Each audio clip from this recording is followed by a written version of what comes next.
Ke-147, Ketulusan Petir. Anidia sampai ketiduran saat berendam. Hampir 20 menit dia ketiduran di dalam bathtub. Olin dan Bianti yang merasa khawatir langsung mengetuk pintu. Tok, tok, tok. Nyonya, kita masuk ya. Olin langsung masuk ke dalam kamar mandi. Mereka langsung terkejut melihat Anidia yang sedang tertidur di dalam bathtub. Nyonya, Nyonya Anidia. Olin mencoba membangunkan Anidia yang terlelap dengan tenang. Maaf, aku ketiduran, ucap Anidia. Bianti dan Olin langsung merasa lega. Setelah mandi, Anidia merasa kelaparan. Dia menyuruh Olin membawakan cemilan ke dalam kamar. Setelah makan barulah dia tidur dengan tenang. Sementara Alvano saat ini sedang berada di dalam perjalanan menuju rumah sakit. Dia mendengar kabar dari bawahannya kalau Tiara menyerang selingkuhan mantan suaminya. Alvano sebenarnya tidak ingin ambil pusing. Perusahaan milik ayahnya sudah berada di tangannya saat ini. Jadi dia tidak perlu memperdulikan apapun lagi. Tapi karena permintaan istrinya, dia terpaksa datang untuk menjenguk ibu yang sudah mengkhianatinya. Saat hendak sampai ke rumah sakit, mobil Alvano dihadang oleh beberapa mobil. Dia sama sekali tidak tegang, karena saat ini dia hanya berada dengan Samuel. Tidak ada istrinya. Bagaimana, Tuan? Tanya Samuel. Hadapi mereka semua secepatnya. Samuel mengangguk. Dia segera turun dari mobil untuk menghadapi beberapa orang itu. Sementara Alvano sedang melihat CCTV yang berada di dalam kamarnya, dia tersenyum melihat istrinya yang sedang makan dan sampai tertidur. Semakin hari dia semakin cantik dan seksi saja. Alvano benar-benar frustasi saat ini, padahal dia sangat menginginkan istrinya. Tapi karena mengingat keadaan istrinya saat ini, dia tidak mungkin melakukan sesuatu yang bisa membuat istrinya kesakitan. Tak lama Samuel selesai dengan aktivitasnya. Mereka segera melanjutkan perjalanan mereka menuju rumah sakit. Sementara di rumah sakit, dia sudah babak belur. Dia habis dihajar habis-habisan oleh kekasih mantan suaminya. Aku akan segera membalas perbuatannya, ucap Tiara pada saudara kandungnya, atau ibunya Richard. Bagaimana caranya? Kau saja sekarang sudah tidak memiliki apapun lagi. Ucapan ibunya Richard begitu tertampar bagi Tiara. Mesti apa yang dia katakan benar. Tiara sudah tidak memiliki apapun lagi termasuk mansion. Sekarang dia tinggal di rumah adiknya. Meski begitu dia masih memiliki gengsi yang luar biasa. Ceklek. Mereka menoleh saat melihat pintu ruangan terbuka. Tiara langsung tersenyum. Dia merasa bahagia saat melihat putranya datang. Mama pikir kamu sudah memperdulikan Mama lagi, ucap Tiara langsung meneteskan air matanya. Aku ke sini karena permintaan istriku. Kalau tidak, aku juga tidak akan datang ke sini. Tiara tidak lagi terkejut saat mendengar ucapan menyakitkan anaknya itu. Salah dia sendiri karena tidak becus mendidik anaknya. Tidak masalah, meski kamu datang karena permintaan istrimu. Tapi Mama sangat bahagia. Karena aku udah melihat keadaan Anda. Jadi aku permisi. Alvano meletakkan cek kosong di sana. Tiara yang melihat cek kosong yang diberikan oleh anaknya langsung terbelalak. Ternyata dia masih menyayangimu, Tiara, ucap ibunya Richard. Tentu saja, meski dia pura-pura tidak peduli. Tapi ternyata dia masih sangat menyayangiku, ucap Tiara bahagia. Sementara keluarga Rosa semakin hari semakin kesusahan. Hari ini mereka harus meninggalkan rumah mereka karena rumah tersebut disita. Untung mereka masih memiliki apartemen yang tidak begitu luas untuk ditempati saat ini. Kenapa hidup kita jadi begini? Aku sangat benci dengan kehidupanku yang sekarang. Kesal Shirley, mereka menyeret koper menuju taksi yang sudah berdiri di depan rumah mereka. Shirley menangis karena sudah tidak mempunyai apapun lagi untuk dia pamerin kepada teman-temannya. Bahkan sekarang dia harus naik taksi, karena mobil kesayangan Shirley juga sudah disita. Dalam perjalanan Shirley terus-terusan menangis. Shirley ingat saat kemarin dia bertemu dengan Mia. Dia harus meyakinkan mamanya agar mau bekerja sama dengan mereka untuk membuat kehidupan Alvano hancur. Mah, aku mau minta satu hal sama Mama. Kalau Mama benar-benar menyayangiku, pasti Mama mau menuruti semua keinginanku, Mama akan berusaha semampu Mama untuk membuat kamu bahagia, sayang. Shirley tersenyum. Ini saatnya dia membujuk ibunya agar mau menuruti kemauannya. Mama tahu sendiri kan, kalau aku nggak bisa hidup di tempat yang sempit. Aku sesak nafas, Ma. Aku juga merasa seperti hampir mati saat berada di tempat yang tidak layak. Mama tahu, sayang, tapi harus bagaimana lagi? Kita terpaksa tinggal di apartemen yang papa kamu beli dulu. Mama juga udah nggak punya tabungan lagi. Jelas, Rosa. Makanya aku mengatakan itu. Aku mau Mama minta sama Anidia agar mengizinkan kita tinggal di mansionnya. Rosa langsung terdiam. Dia tidak mungkin bisa masuk ke mansion Alvano. Apalagi minta untuk tinggal di sana. Mama mau kan lakukan itu untukku? Rosa tidak menjawab. Suaminya tidak akan mengizinkan kita tinggal di sana. Kamu tahu sendiri bagaimana sifatnya Alvano. Bilang aja Mama nggak sayang sama aku. Mama hanya sayang Anidia. Apalagi sekarang aku penyakitan. Shirley langsung menangis. Rosa yang melihat putrinya sedih langsung ikut sedih. Mama akan coba bicara dengan mereka. Shirley begitu bahagia saat mendengar ucapan mamanya. Di mansion, Petir dan Pipit sedang duduk di samping kolam renang. Sepertinya mereka sedang membicarakan hal yang serius. Alvano menyuruh kita berangkat ke luar negeri untuk pengobatan Pipit, hanya diam saja mendengar apa yang dikatakan oleh Petir. Kalau kamu mau kita akan pergi secepatnya, Pipit masih belum merespon. Dia hanya duduk melamun, entah apa yang sedang dia pikirkan saat ini. Bagaimana menurutmu? Petir kembali bertanya.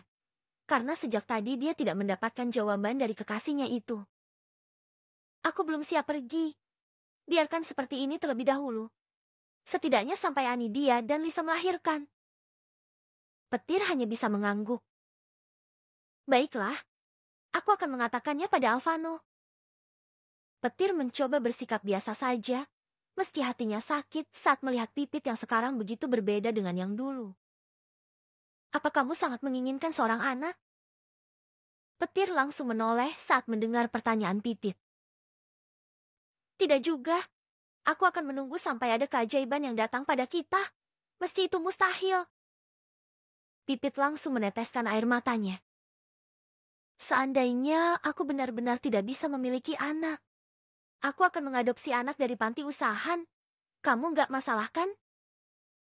Pipit tidak melihat sedikitpun keraguan di mata Petir saat mengatakan itu semua. Benarkah Petir tulus mencintainya? Tapi tetap saja, itu bukan darah daging kamu. Kamu sempurna. Kamu bisa menikah berapapun yang kamu mau. Kamu tidak perlu berjuang bersamaku. Tangis Pipit langsung pecah saat mengatakan itu. Jika aku benar-benar tidak ditakdirkan memiliki anak, maka aku akan menerimanya. Asal aku bisa selalu bersamamu. Petir memeluk tubuh Pipit yang gemetar. Dia tahu saat ini Pipit sangat terpukul. Aku harap suatu saat nanti kau tidak lupa dengan semua ucapanmu saat ini. Tentu, aku akan selalu mengingatnya. Mereka berpelukan sambil saling berbagi saliva bersama. Mereka tidak menyadari kalau seseorang sejak tadi terus memperhatikan mereka. Aku tidak bisa cengeng. Aku harus mengikhlaskannya. Dia sudah sangat baik selama ini. Aku senang karena memiliki seorang kakak sepertinya. Meski kita tidak memiliki hubungan darah. Tapi dia begitu menyayangiku. Eve menangis sambil tersenyum. Di satu sisi dia bahagia. Tapi di satu sisi dengan sangat sedih. Ke-148, Permohonan Rosa. 1 minggu setelah kedatangan Rosa dan Shirley, Anidia jadi terus kepikiran dengan keadaan ibunya. Meski dia sudah membuat hidup Anidia hancur. Tapi Anidia begitu menyayangi ibunya. Kenapa, baby? Alvano sejak tadi melihat istrinya yang hanya mengaduk-aduk makanan saja tanpa dimakan. Entahlah, aku kepikiran ibu. Jawab Anidia jujur. Saat ini mereka sedang makan malam di balkon. Anidia ingin makan berdua dengan suaminya tanpa ada orang lain. Aku takut anaknya akan menyakiti istri dan anakku nantinya. Anidia mengerti dengan ketakutan suaminya. Dia juga takut dengan Shirley. Takut kalau nantinya suami tampannya akan jatuh cinta pada perempuan licik tersebut. Aku juga takut. Tapi bukan itu yang aku takutkan. Ucap Anidia jujur.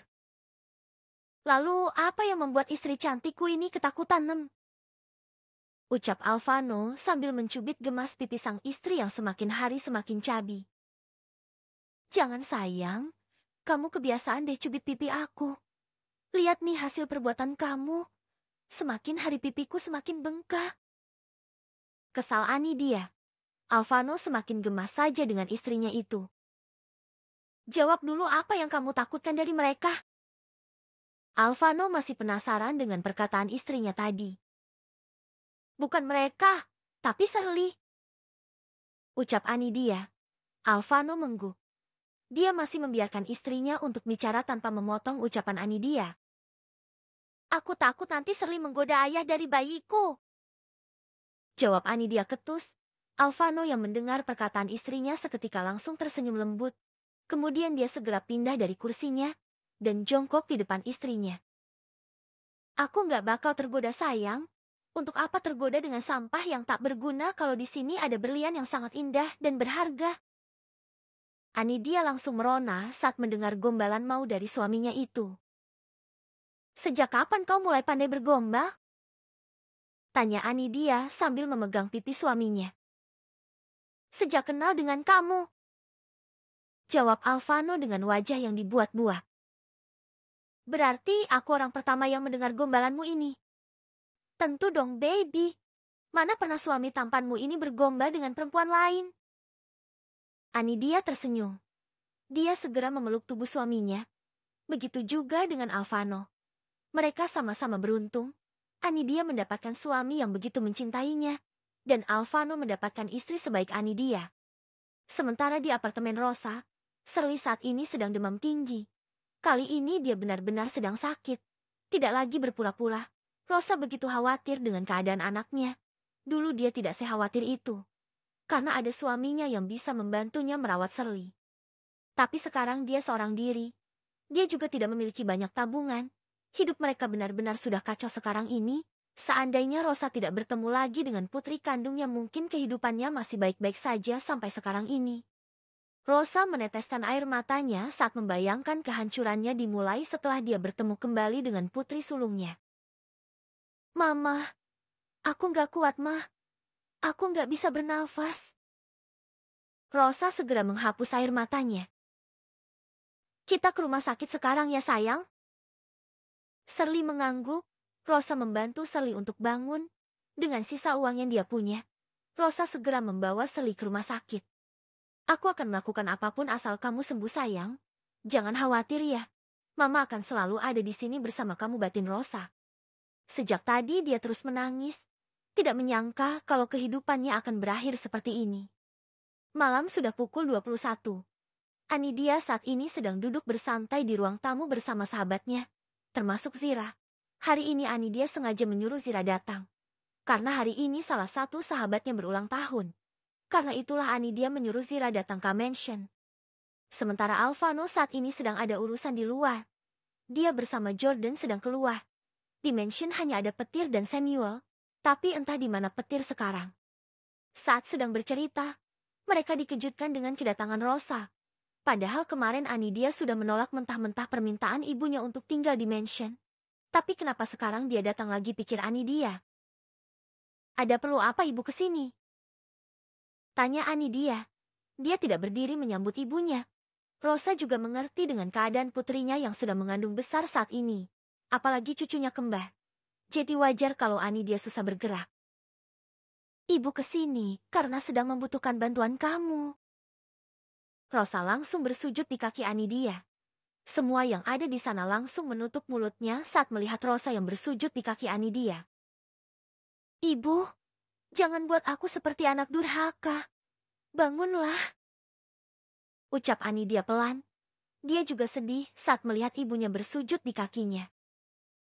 Bantu Ibu Anidia. Ibu sangat membutuhkan bantuan kamu. Ibu mohon bantu Ibu kali ini aja. Setelah itu Ibu akan pergi jauh dari kamu. Ibu janji Anidia hanya kali ini aja. Tangis Rosa langsung pecah di situ juga. dia masih bersujud di kaki Anidia. Baiklah, kalau gitu ibu bangun dulu. Rosa mengangkat kepalanya, kemudian segera mengatakan apa maksud dan tujuannya kemari. Shirley masuk rumah sakit. Penyakitnya kambuh. Mungkin usianya tidak akan lama lagi. Jadi ibu mohon Anidia, tolong bayar biasa administrasi rumah sakit agar Shirley bisa segera dioperasi. Anidia terdiam saat mendengar ucapan ibunya. Ibu butuh uang berapa untuk biaya operasi Shirley? Tanya Anidia baik-baik. Ibu juga tidak tahu pasti. Ibu tidak sempat melihat tagihannya tadi. Ibu buru-buru langsung ke sini. Jawab Rosa. Aku akan menyuruh suamiku mengurus semua biaya rumah sakit. Ibu tenang aja. Makasih banyak Anidia. Ibu benar sangat berterima kasih pada kamu. Makasih karena kamu tidak membenci perlakuan Shirley padamu dulu. Bukan tidak membenci, tapi lebih tepatnya tidak perlu mengingatnya lagi. Ucap Anidia. Samuel, antar Nyonya Rosa ke rumah sakit. Aku akan mengatakannya pada suamiku. Setelah itu aku akan menghubungimu kembali. Anidia tidak langsung mengiyakan permintaan ibunya. Tapi dia tetap akan memberitahu suaminya terlebih dahulu. Kalau Alvano memberikannya izin maka dia akan membantu Rosa dan Shirley. Tapi kalau tidak, dia terpaksa harus mengabaikan mereka berdua. Meski Anidia sangat kasihan dengan keadaan ibunya saat ini. Setelah Rosa keluar, Anidia segera menghubungi suaminya. Anidia begitu senang saat mendengar jawaban dari suaminya. Karena Alvano juga sama sekali tidak keberatan dengan permintaan istrinya. Karena bagi Alvano kebahagiaan istrinya yang terlebih penting saat ini. Ibu macam apa seperti itu? Saat sedang susah aja baru ingat sama putri yang sudah disia-siakan selama ini. Dulu kemana aja? Kesal Pipit saat melihat Rosa seperti menggunakan kebaikan sahabatnya untuk putri kesayangan mereka. Ke-100